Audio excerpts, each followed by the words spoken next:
ॐ वेङ्कटेशाय नमः। श्रीवेङ्कटेश द्वादशनामस्तोत्रम्। अस्य श्रीवेङ्कटेश द्वादशनामस्तोत्रमहामन्त्रस्य ब्रह्मा ऋषिः अनुष्टुप् छन्दः। श्रीवेङ्कटेश्वरो देवता इष्टार्थे विनियोगः।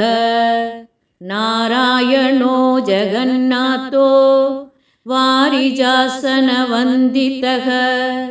स्वामी पुष्करिणीवासी शङ्खचक्रगदाधरः। पीताम्बरधरो देवो गरुडासनशोभितः। कन्दर्पकोटिलावण्यकमलायतलोचनः।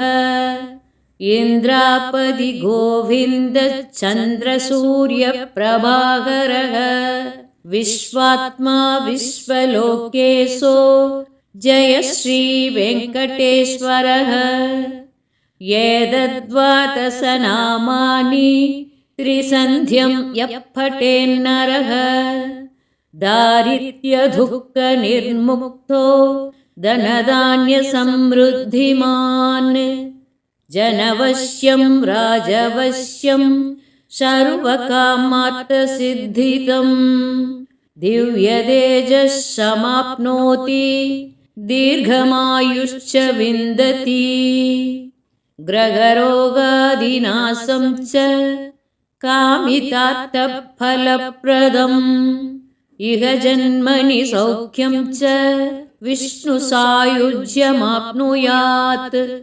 इति ब्रह्माण्डपुराणे ब्रह्मनारदसंवादे श्रीवेङ्कटेश द्वादशनामस्तोत्रम्।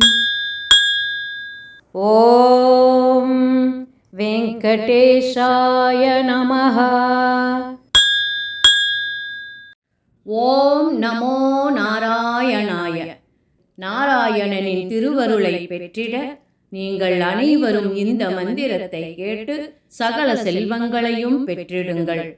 நமக்கு ஏற்படும் துன்பங்கள் கஷ்டங்கள் அனைத்தும் நீங்கிடும், செல்வங்கள் பெருகிடும்.